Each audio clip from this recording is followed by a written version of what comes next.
Hello, hello. Welcome to Unit 3. We're going to start Unit 3. Unit 3 is all about transformation. So how can we take one shape and move it and adjust it so that it looks different, okay? So that's kind of the whole goal of topic 3 here. But we're going to start with 3-1, which is all about reflections. So our objectives for this lesson are it says, by the end of this lesson, I will be able to find a reflected image and write a rule for reflection, define reflection as a transformation across a line of reflection with given properties, and perform reflections on a coordinate grid. So how can we actually reflect something? Before we get started, we do have 5 new vocabulary terms that we're going to go over today, and they are image, reflection, transformation, rigid motion, and perpendicular bisector.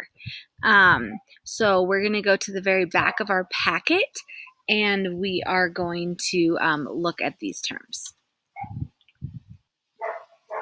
Alrighty, so hopefully we got to this page. It's all about our terms and vocabulary. So the first term that we're going to go over today is transformation. Okay, so there's 4 different kinds of transformations here. There's reflection, there's translation, there's rotation, and there's dilation. Okay, and we're today just going to talk about reflection. We will talk about the other 3 as well in this topic. But all a transformation is an operation that moves one figure onto another. Okay, so it says that maps or moves a figure onto an image. And we're going to define image down here. Image is just the result that you get. Okay, so if I move a shape, the new shape is the image. Okay, so we're going to make some notes here so that the original image, so the original shape that you have is called a pre-image. Called a pre-image. Okay, sometimes they'll just call it like the original shape or the original figure or whatever, but it's called the pre-image. And then the resulting figure, so whatever you get when you're done, is called the image. So whatever you get when you're done is called the image. So with that in mind, let's go ahead and define image. So I'm actually going to scroll down here and we'll look at rigid motion here in a second, but let's define image. Okay, so the image is just the figure that results from a transformation. So let's say that I have a figure. So let's just draw a rectangle. Wow, that was a bad rectangle, but that's okay. We're going with it, okay? And we can call this A, B, C, and D. Okay? If I were to do something with this pre-image, so this is my pre-image, if I were to do something with this, like reflect it or rotate it or whatever, right? So let's say I'm going to rotate it 90 degrees, so now it looks like this. How we denote that something has now been changed is we use this prime symbol as just an apostrophe. So we say A prime, this one can be B prime, C prime, and D prime. Okay, and so let's write that the image is denoted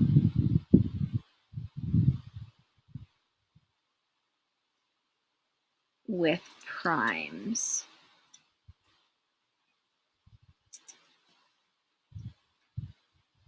Right, so we could say, like, if we had a triangle, for example, we could say triangle like A prime, B prime, C prime. So that would be the image right here. This guy right here, this is my image because it has been changed. It has been rotated. Because it's been rotated, that is my image. Okay, and then because I also know it's the image because I'm using these prime notations. So your original shape is going to be labeled with those capital letters, right? Whatever it is, A, B, C, C, A, T, D, O, G, right? Whatever it is. And then your image is going to have these prime symbols. And all that does is tells us which one was the pre-image and which one was the image. Okay, let's look at rigid motion. Rigid motion is a transformation that preserves the size and shape. So what we mean by that, rigid, if you think of the word rigid, it means stiff, right? Like something doesn't move. And so when we're talking about a rigid motion, if I have a shape, the shape of it and the size of it is not changing. It's just like moving around, right? So rigid motion just means that if I reflect something, the size and shape doesn't change. So like think of like if you look at something in the mirror, the shape of it and the size of it is the same. It's just a reflection. Okay. So there are three types of rigid motions in my transformation. Reflections are rigid motions, meaning if I reflect something, like I said, in the mirror, right, the size and the shape of it does not change. Rotations are also rigid motions. So if I rotate something like this rectangle, right, if I just turn something, the shape of it and the size of it does not change. And then the last one is a translation, which is maybe a new one for us. Translation, all it means is slide. So if I just have a shape here and I slide it, the shape and size of it has not changed. So like for example, let's say I have a triangle, A, B, C, and if I translate this, I'm just going to slide it in this direction. So now it's over here, and this would be A prime, B prime, C prime, right? Because it's just the size of it and the shape of it is the same. I've just slid it from here to here. That's it. Okay, let's look at perpendicular bisector. We have defined this already, but it's going to come up in the lesson, so I thought it would be good to go over it again. Okay, so perpendicular bisector is a line, segment, or ray that is perpendicular to another segment and divides that segment perfectly in half. So let's say I have a line segment, something like that, right? And let's call this A, let's call this B, okay? If I were to cut this right in half, which to me looks like about that, right? And then draw, oh boy, I draw another line. If this line is perpendicular to the base, so let's call this line L, okay? So if line L is perpendicular to AB, it means it crosses at 90 degrees. And if it cuts AB in half perfectly, right? Bisect means to cut in half. Then line L is the perpendicular bisector of segment AB. So we can say something like line L is and we're going to use the symbol for perpendicular bisector of line segment AB. And I know it's a line segment because I draw the line above it. So line L is perpendicular to AB and it bisects AB. It cuts AB in half. And then the last little term that we're going to look at is reflection. Okay, we know what a reflection is. We look in a mirror, right? This is not a new concept, but it's a rigid motion, meaning the shape and the size of whatever it is that I'm reflecting does not change. And the pre-image is flipped across a line of reflection. So let's say that I have a fun little triangle here, like so. And let's just call this A, B, C, right? Stick with what we know. if I have a line of reflection, my line of reflection is always dashed, okay? Always a dashed line, and I can label it. Let's call it L again. If I reflect ABC over line L,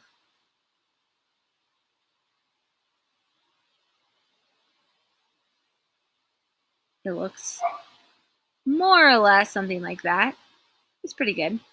And then this point is A prime. Because I have done something, I have to label those new points with primes, right? A prime, B prime, C prime. So a nice little review of reflection here. Okay. Okay, so that's actually it for terms for this lesson. And we don't have any theorems or postulates at all actually in this unit, which is kind of interesting. So we're going to go back to the first page in our packet and we're going to finish taking our notes on 3.1. Okay, so we're going to start with looking at example 1 here. And example 1 is all about identifying if something is a rigid motion. Okay, so it says a rigid motion is a transformation that preserves length and angle measure. So same shape, same size. Is the transformation a rigid motion? Explain. So right here, here's my pre-image, here's my image. So the question is this the same shape and the same size? And hopefully we realize it's not, right? The image is much smaller than the pre-image. So no, this is not a rigid motion. And we can say that the length of the sides,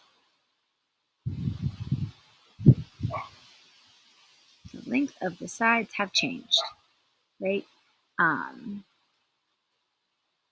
The length of the sides got smaller, right? We shrunk down the length. So try it with these two. Go ahead and pause the video real quick. Are these two rigid motions? And if they are, explain why. If they're not, explain why. Okay, so for the second one, the question is, right, are the side lengths the same? Are the angle measures the same? Is it the same shape and the same size? And yes, right, it's just been rotated, but this is the same shape and the same size, and it's been reflected, actually, it looks like. So yes, right, all angles and side lengths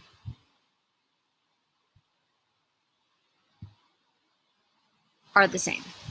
And if you wrote something different, right, it doesn't have to be word for word what I just wrote, but you do need to have an explanation. You can't just write yes, okay, because it has this word explain. So you have to explain your answer one way or another. And then the second one is the transformation of rigid motion. Hopefully we said no here, right? My pre-image is a lot smaller than my image. So here, no. The length of the sides have changed. Right? So the pre-image here is smaller than the image, so the side lengths got bigger. So this was just a quick, like, can we identify, is something the same shape, same size? So it should be hopefully pretty quick and easy there. We're going to review one more time about reflection. Okay, so reflection is just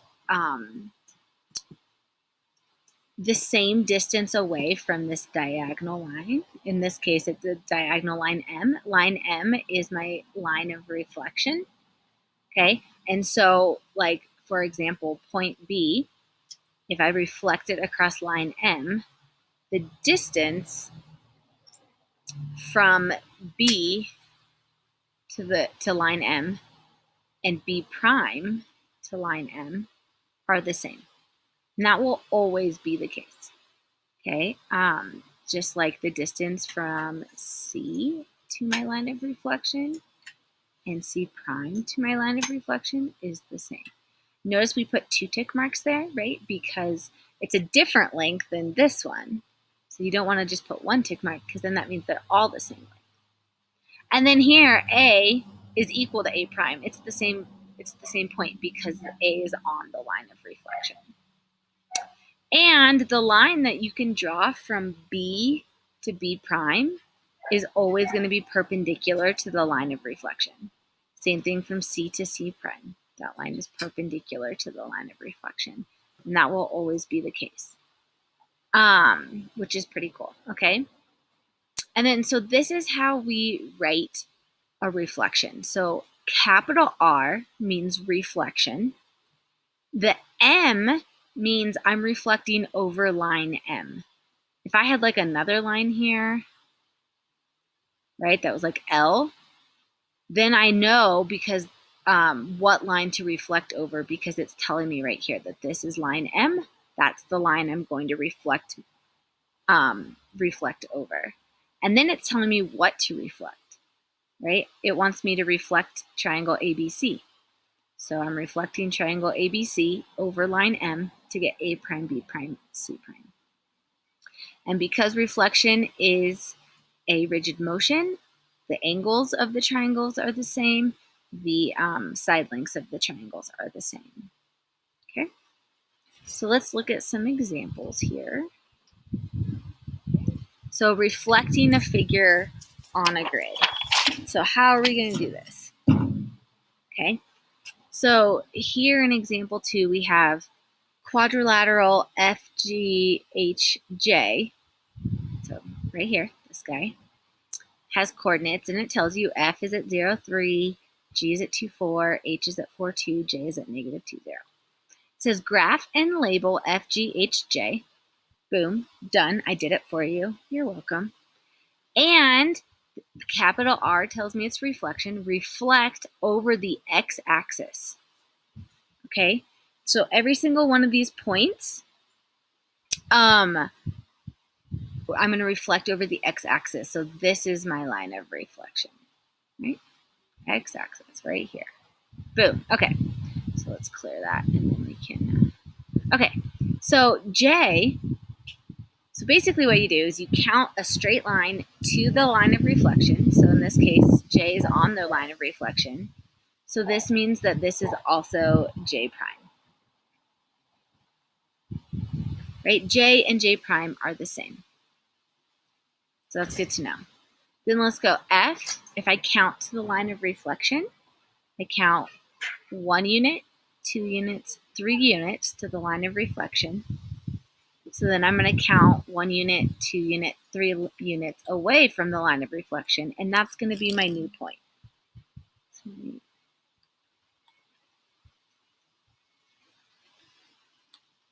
Okay, so there's my new point. This is now F prime. So F prime is at the point 0, negative 3. Now we're going to do the same thing for G. We're going to count 1, 2, 3, 4, and then we'll count 4 again. 1, 2, 3, 4. This is G prime. So G prime is at the point 2, negative 4. Okay. H prime, we're going to count 1, 2, and then 1, 2. Here's H prime. So H prime is at the point 4, negative 2. We'll see if my dogs start barking here. Oh, and then we already found J prime, right? So J prime, the point was at negative 2, 0 still, because that did not change. And then it's asking us, what is the general rule for reflecting a point over the x-axis? So if I compare these points that I just found, right, and we can connect it, which probably won't go well for me, but, you know, we can try. There.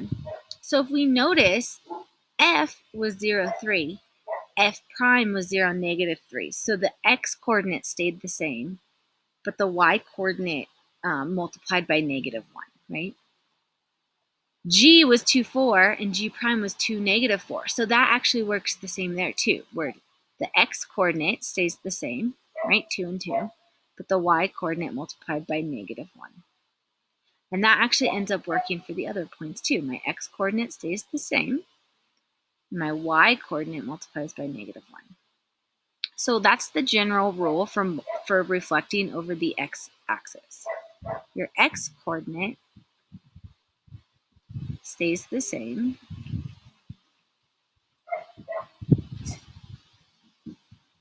Right? But my y coordinate multiplies by -1.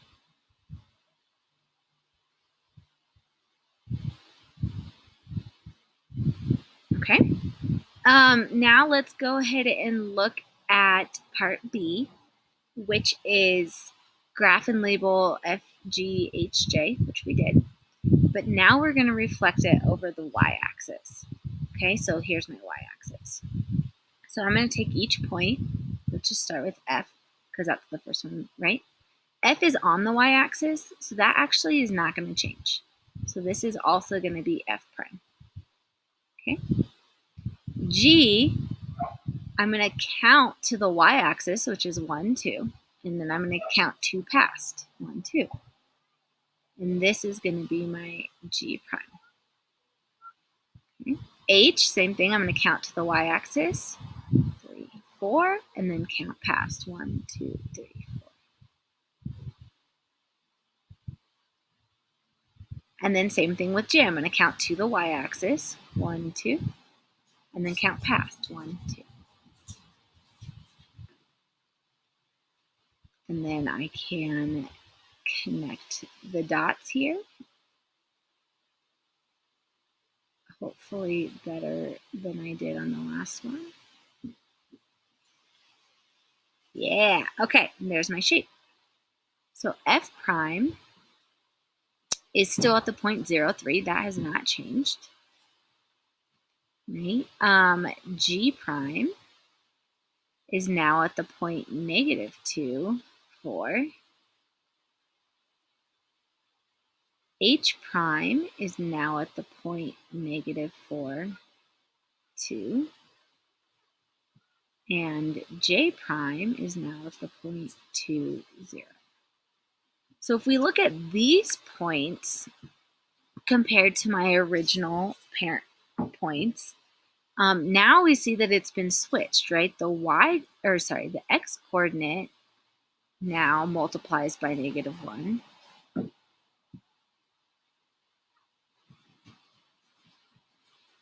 Multiplies by -1, right? Instead of +2, it's -2. Instead of +4, it's -4. Instead of -2, it's +2. And then the y coordinate now stays the same. Y coordinate stays the same. So that's the general rule for reflecting something over the x-axis and reflecting something over the y-axis. So we have a try it down here. So I'm going to go ahead and clear this out. Let's look down. So we have a try it here. So I want you guys to pause the video, and it wants you to graph triangle ABC, and here are the 3 points of the triangle. And then you're going to reflect the triangle over the x-axis. So you should have 2 triangles on this. And then you're going to reflect the triangle over the y-axis. So you should have 2 triangles on this. And then down below, we're going to write the coordinates of your 3 new points as well. So go ahead and pause the video and try it. And then when you're ready, you can hit play. Okay, so I have drawn our pre-image triangles here. These are the 3 points that were given up above, right there. So these are my pre-image triangles. Let's see if I can get it back. There we go. Okay, so here I want to reflect over the x-axis. So I'm going to take my point and I'm going to count to the x-axis. 1, 2, 3, 4, 5, 6, and then count past. 1, 2, 3, 4, 5, 6. And then I'm going to label that point A prime. I'm going to do the same thing with C. 1, 2, 3, 4, 5. Wow. Sorry, that's not right. 1, 2, 3, 4. And then count 1, 2, 3, 4. So here's my C prime. And then same thing with B. Count up 2, go past 2. And here's B prime. And then if I somehow magically pull off being able to connect these points, which is very hard to do on my tablet, something like that, there is my image, okay? And we can say that A prime is at the point -5, -6, right? B prime is at the point 1, 2, and oops.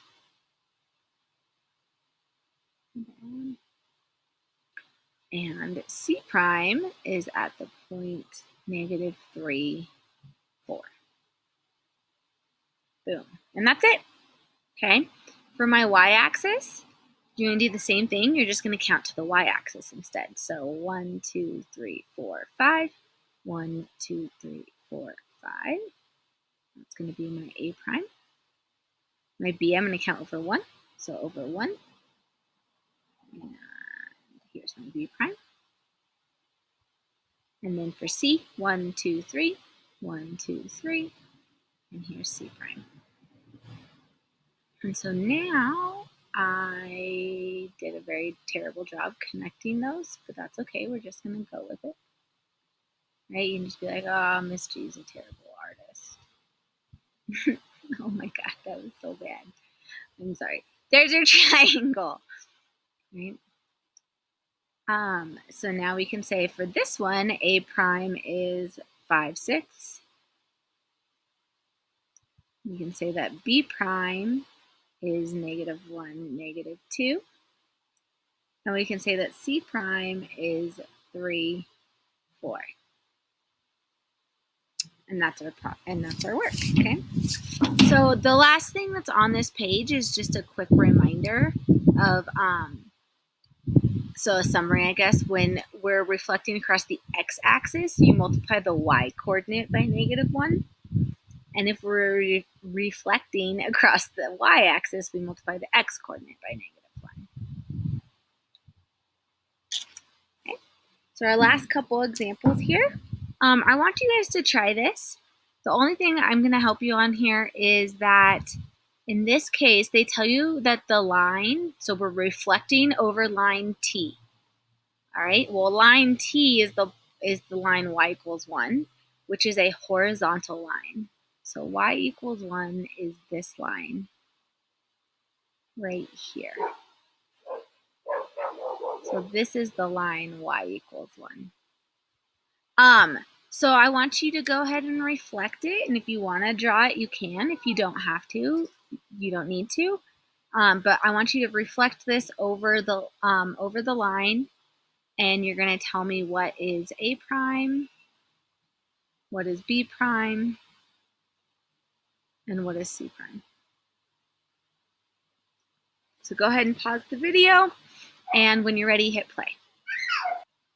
Okay, so if you drew it, that's great. This would be your C prime. For my B, I would count to my line of reflection. Sorry, my dogs are barking. Okay, count to my line of reflection. 1, 2, 3, and then count past that. 1, 2, 3. So this is my B prime. And then count my A point. 1, 1. So this is A prime. Oh boy, my straight lines are suffering today. Okay, so then there is my triangle. So A prime is at the point 3, 0. B prime is at the point 1, -2.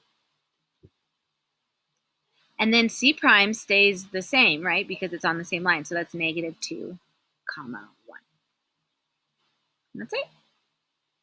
So hopefully we're feeling good about reflecting over either vertical or horizontal lines. The last thing that we're going to look at today is reflecting over diagonal lines. And how do we do that? Okay. So this example says reflect triangle KLM, here it is, across the line y equals x. So the first thing that I need to do is I need to be able to draw the line y equals x. Well, if we think about this, this is really y equals 1x, right? Because 1x and x is the same thing, plus 0. There's nothing there.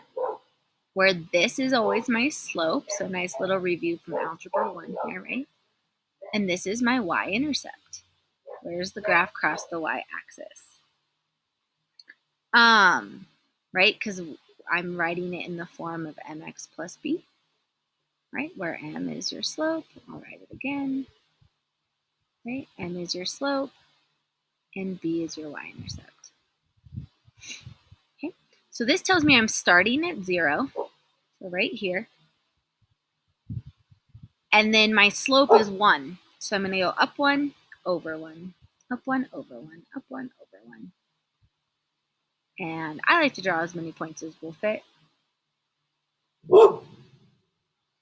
My dog's chiming in today too. And then we're always going to draw our line of reflection as a diagonal line.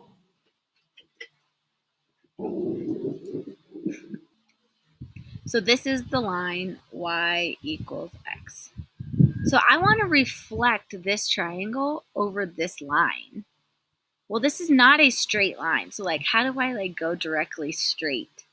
Right? It kind of like makes it hard. Like, how do I go directly? Like, you can't really, okay? So let me show you what we do. We almost make these little like slope triangles, right? So I'm going to count down to the line or over, it doesn't matter, but I'm going to count 1, there's 2, right? Then I'm going to go across the line. So I'm always going to make a right angle. So if I go down, then I have to go to the right. Okay, and I'm going to go to the right the same amount, 1, 2. And that's going to be my point L prime. Let me get rid of this. We'll do it again. Okay, so same thing here. I'm going to count, and you can go across first. Let's go across. I'm going to count perfectly horizontal all the way to my line of reflection. So 1, 2, 3, 4, 5, 6, 7, 8. Now that I'm here and I've already done horizontal, now I have to do vertical. So I'm going to count 1, 2, 3, 4, 5, 6, 7, 8. And that is K prime. And then M, again, you can go horizontal first or you can go vertical first. It doesn't matter, okay? So let's just do vertical again. 1, 2, 3, 4, 5, 6. Since I've already done vertical, now I go horizontal. 1, 2, 3, 4, 5, 6. And there is M prime. So now I can connect. Oh boy, there we go. I can connect, and now I have reflected the triangle, right?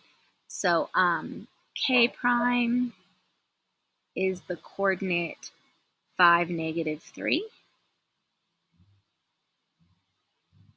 L prime is the coordinate 3, 1.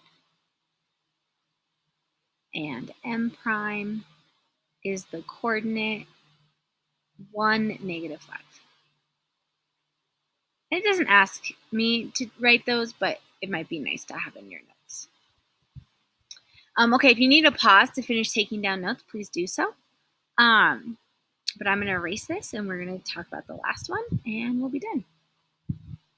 Okay, so for this last one, I'm given, it wants me to reflect triangle CDE with these coordinates across the line y equals -x. So let's start by getting our triangle, right? So point C is at 3, 6, 1, 2, 3, 4, 5, 6. So that's C. I'm actually going to write it because I know where this is going. So I'm going to write it over here, C. Okay. D is at 5, 8. 1, 2, 3, 4, 5. 1, 2, 3, 4, 5, 6, 7, 8. And then D is at 4, 1. Oh, sorry, E is at 4, 1. 1, 2, 3, 4, 1. E.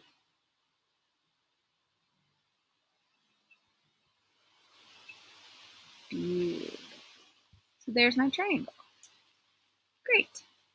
Now I want to reflect that triangle over the line y equals negative x. So again, this is like y is equal to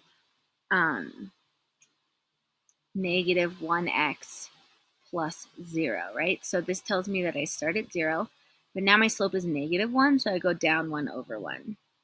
So now I'm going this way. It's very hard for me to see this. I wonder if it's just the lighting because I'm outside today. Such a beautiful day. Okay, and then we make it a dashed line.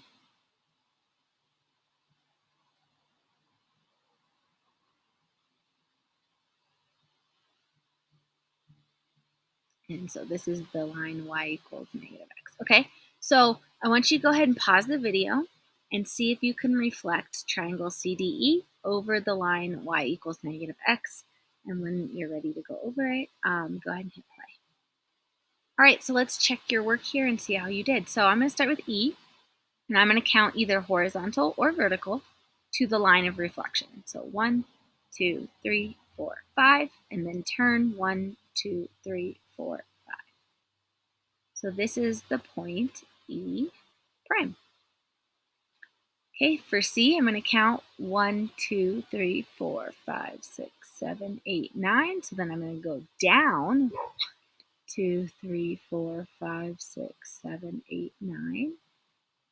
And that's going to be the point C prime. There we go. I'm going to move that again. Sorry, guys. I am not in it today. C prime. There we go. And then D, we're going to count 1, 2, 3, 4, 5, 6, 7, 8, 9, 10, 11, 12, 13.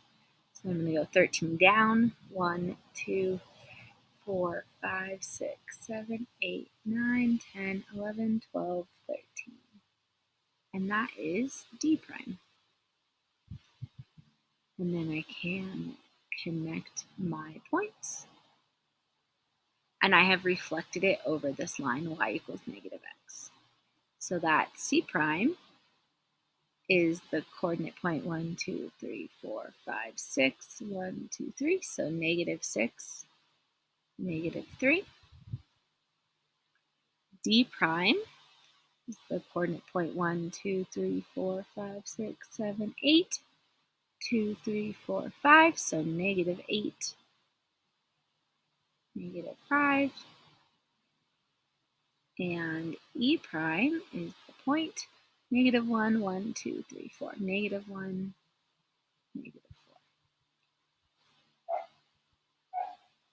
4. Okay, so hopefully we're feeling good about this. You might notice a pattern here, right? The X and Y coordinates flip, and they also multiply by negative 1 because this is a negative X. So, but really, like, don't worry so much about the pattern when we're talking about diagonal lines. Just focus on counting, right? So I'm going to count to the line, either vertical or horizontal, and then count either vertical or horizontal again. So you always have to count a vertical and a horizontal, and that will get you where you're going, okay? If you have any questions, make sure you reach out. Otherwise, just work on the practice for 3-1, and we'll see you soon.